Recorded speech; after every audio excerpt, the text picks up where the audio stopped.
A very good evening and welcome to the national broadcast. I'm Malsha Dharmavardhana. And I am Dishan Veerakon, and we start off by taking a quick check at your headlines for tonight. Sri Lanka's foreign reserves increased to $3.1 billion. The minimum bus fare has been increased by 3 rupees with effect from the 5th of next month. The Trade Minister accuses of a conspiracy to increase the price of rice by creating an artificial shortage. Sri Lanka is to be handed back $85 million spent on purchasing the Sinopharm vaccine. On to those and other stories in detail now, starting with your local stories. The Central Bank of Sri Lanka says that, as announced on December 22, 2021, expected foreign currency inflows are forthcoming. With the receipt of recent inflows, the official reserves position has now reached around $3.1 billion and is expected to remain at such level by end of 2021 as well. In addition, as articulated in the 6-month roadmap for ensuring macroeconomic and financial system stability, foreign currency inflows in connection with several other facilities that are under negotiation at present are expected to be released in the early part of January 2022. The measures taken by the central bank with a view to improve foreign exchange liquidity in the domestic market, such as introduction of incentive schemes for workers' remittances and the rules covering the repatriation and conservation of exports proceeds, are also augmenting official reserves. The welcome robust recovery in the tourism sector and the strong performance in the exports are further buttressing and the external sector. Accordingly, the government and the central bank are confident that the reserve position will remain at comfortable level throughout the year 2022. In this background, the statement issued by the central bank had further indicated that it is unfortunate that the hasty and inexplicable decisions of certain rating agencies of downgrade the sovereignty had caused unnecessary losses in the secondary market to investors in international sovereign bonds issued by the government of Sri Lanka. The statement further read that such rating actions also weigh negatively on investors' confidence, resulting in undue delay in certain expected foreign currency inflows, which may have materialized earlier if not for such unwarranted and questionable rating actions. Now, it has been decided today to increase the minimum bus fare by 3 rupees with effect from the 5th of next month. Now, the decision was taken at a meeting between the State Minister of Transport Dilum Amunagama and Bus Association representatives. Now, the bus unions have requested the government for a bus fare revision by taking into consideration of the increasing fuel prices. Accordingly, it has been decided to increase the bus fares by 17% from the 5th of January. The prevailing minimum bus fare of 14 rupees will be increased by 3 rupees to 17 rupees. Minister Dilum Amunagama has extended his thanks over willingness of the bus associations to implement the price revisions presented by the State Ministry of Transport without any objection. Minister of Trade Dr. Bandula Gunawardena says that there is no rice shortage in Sri Lanka. He points out that a conspiracy is being waged to create an artificial rice shortage with the objective of increasing local prices of rice. The minister made these remarks while engaging in an inspection tour of wholesale rice shops in Peta today. The objective of the visit was to look into the reports being published regarding increases in the price of rice. Officials of the Importers Association of Essential Food Items have also accompanied the minister in the tour. Minister Bandula Gunawardena said that a shortage has been created through deliberate means in the market yesterday. The outcome has been the increase of price of local varieties of rice in the market by 5 rupees this morning. Massive stocks of imported rice have arrived in Ireland today as well. The minister has further stated that the businessmen were issued with necessary dollar amounts for the release of the stocks. He further said that as stated, Governor of the Central Bank, dollars are being provided according to the list provided by the ministry. The minister also said that therefore the prices would decline in the coming days. In the meantime, the digitalization project of the Sri Lanka's television broadcasting has been officially inaugurated in Colombo last evening. Minister Dallas Alha-Peruma has presided over the ceremony held in this connection. The Ministry of Mass Media is in charge of planning and implementation of the project through financial and technological assistance of the Japan International Cooperation Agency. Now, the practical implementation of the project is being considered as a fulfillment of a pledge given under the Saubhagya Dakma policy statement of President Gotabaya Rajapaksa. Minister Dallas Alha-Peruma has unveiled the official logo of the project. The logo is an artistic creation of Sanjeeva Karaliyadda. Digitalization of worldwide television broadcasting network is being carried out at a rapid pace. It has been pointed out that the technology being deployed by any nation would become outdated if they are unable to align themselves with the upcoming global trends. The local television transmission project has been planned with the objective of overcoming this challenge as well as enhancing efficiency by eliminating wastage. All three groups, the viewers, broadcasters and the government, will be benefited through digital physical television telecast. The viewers will be accorded the opportunity to watch extremely clear television programs due to rectification of shortcomings in the television signal system. Another advantage of the digitalization program is the ability to grasp all television channels through a single antenna by the removal of the multi-antenna system. Sri Lanka's maiden physical digital television's broadcasting is scheduled to be established by the year 2023. Prime Minister Mahinda Rajapaksa, joining the occasion via online technology, has stated that the project would be finalized by the year 2025.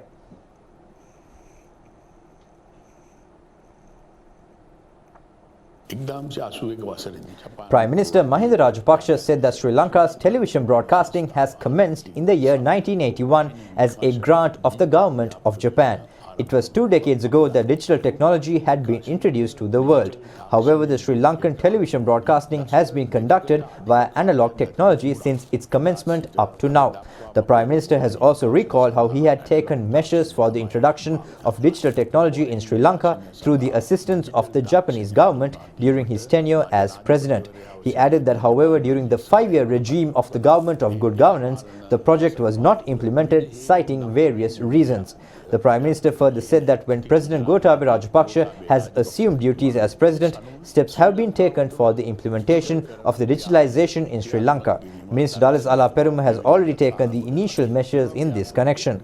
The Prime Minister has further stated that with the implementation of the project, the Sri Lankan television viewers would be able to experience the benefits of HD technology. Sri Lanka will inaugurate the first digital transmission by the year 2023 and the project was planned to be completed by the year 2025.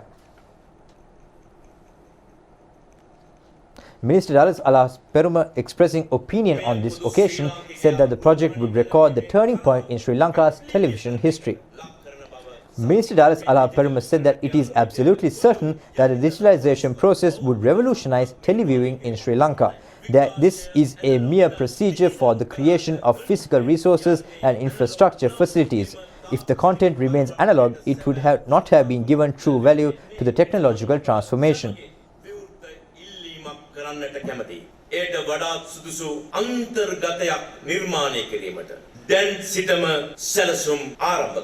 As we all know, friendship between Japan and Sri Lanka dates back to many years. And Japan has been continuously supporting the broadcasting sector in Sri Lanka. In the analog TV broadcasting, Japan supported the establishment of Sri Lanka Rupavahini Corporation, SLRC, which started its TV broadcasting in 1982.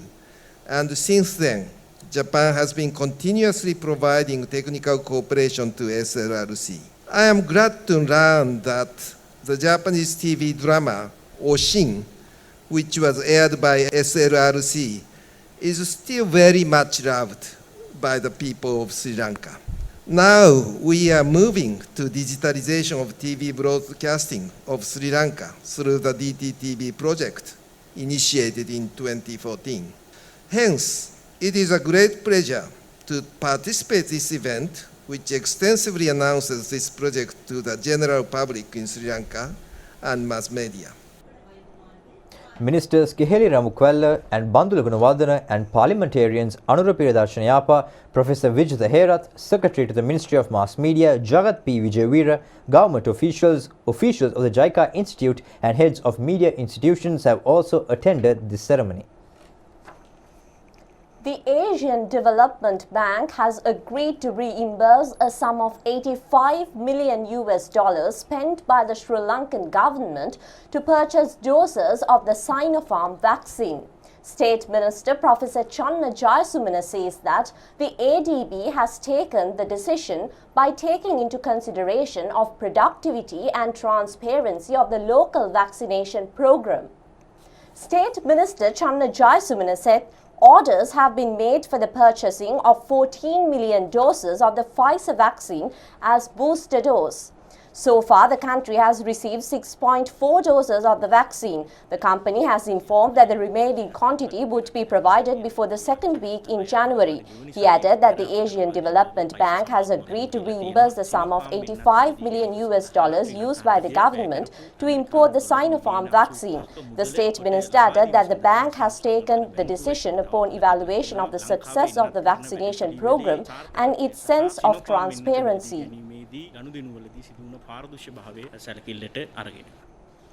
The University Grants Commission has granted approval for the conducting of university academic activities with the participation of 50% of students from today on the recommendation of the Director General of Health Services. Up to now, academic activities in universities have been conducted with the participation of 25% of students. A further stock of US-manufactured Pfizer vaccine was brought to the island at dawn today by an aircraft arriving from Dubai. These vaccines will be used as booster doses. Vaccination of citizens above the age of 20 years was conducted successfully throughout the island today as well. So far, 33,516,336 doses of vaccines have been inoculated on Sri Lankans under the COVID immunization program. The first dose of the vaccine has been delivered on 15,987,913 persons. The number of persons who have received the both doses of the vaccine is 13,836,707. The booster dose has been administered on 3,691,716 persons. The Director General of Health has confirmed 21 COVID-19 related deaths which have occurred yesterday. 14 of fatalities were of age of 60 years and above. The remaining 7 victims were of ages between 30 and 59 years. Consultant pediatrician of Lady Ridgeway Hospital for Children, Dr. Deepal Pereira urges the public, especially the younger generation, to receive their booster shots without any hesitation. He made these remarks while speaking to media today. We can't keep the schools closed. We can't keep the universities closed. We need to start our schools and the universities. To start the universities, I think the youths need to get the booster dose. Otherwise, they can get the infection and they will be the carriers. They can give the infection to the others. So I advise the university students, don't go behind myths and not to take the vaccines. But as pediatricians and even the medical students, we all got the vaccine. So we advise our young population to get the booster dose to prevent the infection and to control this COVID pandemic. I advise the younger population, don't go behind myths. England and Paris and New York in America, all these countries, they have got the booster dose and they are now protected from COVID. Sri Lanka, we get the booster dose, I think we'll get the protection and we can control the COVID pandemic to a minimal level. These days we see only few patients of COVID, but we see more and more patients of dengue. Because of this vaccination only, we could minimize the number of COVID patients in Sri Lanka. So we advise general public to get the booster dose and minimize the numbers of COVID and eradicate COVID from Sri Lanka in the world. President Gotabaya Rajapaksa paid his last respects to the late Venerable Buddhangala Anandathera, who was residing at the Buddhangala Aranya Senasana in Ampara this afternoon. The remains of the late Venerable Anandathera are kept at the All Ceylon Buddhist Congress Hall, Colombo 7. After paying last respects to the remains of the Venerable Buddhangala Anandathera, the President expressed his deepest condolences to the Minister Sarath Veerasekara, elder brother of the late Thera, and the relatives. Venerable Anandathera, who was an outstanding Dhamma preacher, passed away last morning. He was 78 years old at the time of his demise. His lay name was Ananda Veerasekara, a Major General served in the Army and a Commissioner General of Rehabilitation. The late Thera was ordained as Buddhangala Ananda in May 2007. He has authored a number of Dhamma books and published several translated books as well. Meanwhile, the chief executive of the officers of the Saudi Fund for Development, Sultan Abdul Rahman Al Marshad, has called on Prime Minister Mahinda Rajapaksa at the Temple Trees today. Now, Prime Minister Mahinda Rajapaksa has expressed his gratitude during the meeting to the SFD as well as the Kingdom of Saudi Arabia for the support extended to Sri Lanka for development projects as well as the close collaboration and friendship between the two governments. The fund has been implementing development projects in Sri Lanka since 1981. During the past 4 decades, the SFD has supported a number of different projects around the country. The groundbreaking ceremony of the Vimba University Township Development Project in Kuliapitiya has taken place on the 27th of this month with the virtual participation of the Prime Minister. The second was the inaugural ceremony of the 86.7 kilometer section of the Biblia Chenkalade Road. In discussion future priorities, Prime Minister Mahinda Rajapaksa has requested the SFD to consider projects on minor irrigation, rural water supply and further road development, particularly in rural areas.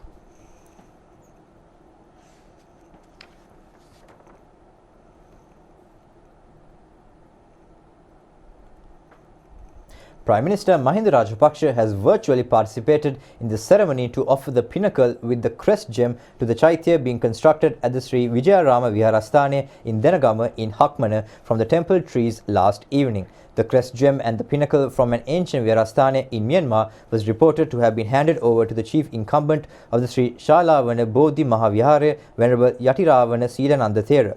Later on, they were handed over to the Prime Minister, who has subsequently presented them to the chief incumbent of the Tissa Maharama Raja Mahaviharasthane, Venerable Dr. Devalegama Dhamma Sena Thera, for depositing at the Denagama Sri Vijayarama Viharasthane.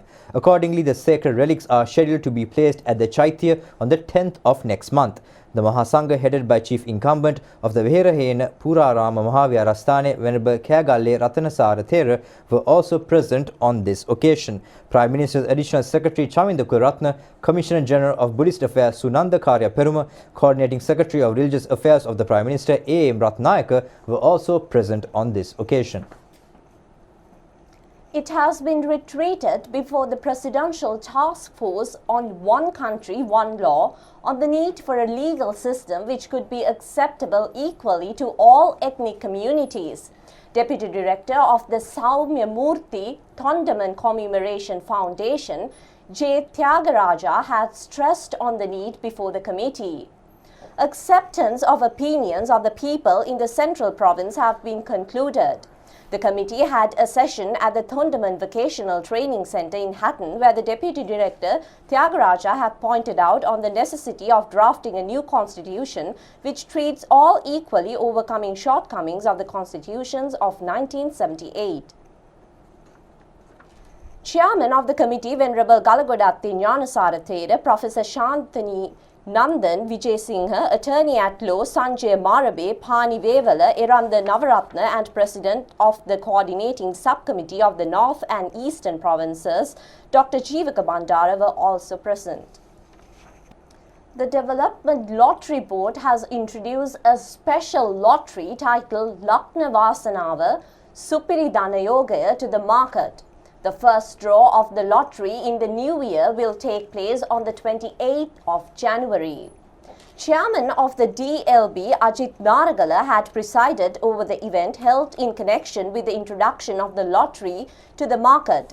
Many 100,000 rupee cash prizes as well as the regular prize structure of the Laknavasana lottery will remain unchanged. Presentation of checks to the winners of the Super Bowl jackpot exceeding 70 million rupees and to 3 other prize recipients have also taken place in parallel to the event. Now, the Christmas and New Year musical concert organized by the English service of the Sri Lanka Broadcasting Corporation was held at the Kumaratunga Munidasa studio of the corporation premises yesterday. Now, wife of the Prime Minister, Madam Shiranthi Wickremesinghe Rajapaksa, was the chief guest on this occasion.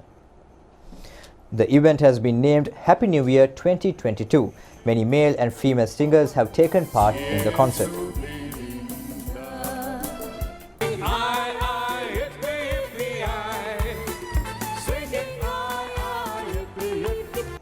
Chairman of the Sri Lanka Broadcasting Corporation, Hudson Samarasinghe, Director General Chandrapal Liyanage and corporation staff were also present. Prizes were also distributed.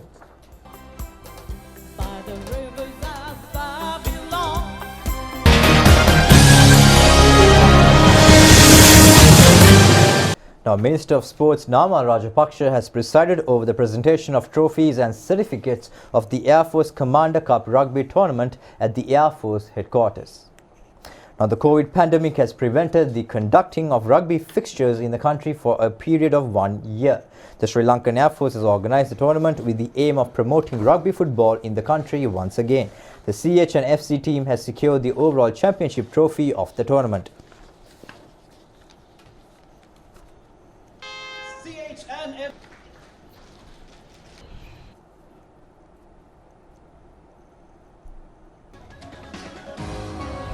Well, that's a wrap of tonight's primetime news bulletin here at Rupavahini ChannelEye, and until we meet again next time, do take care, stay safe and good night. Good night.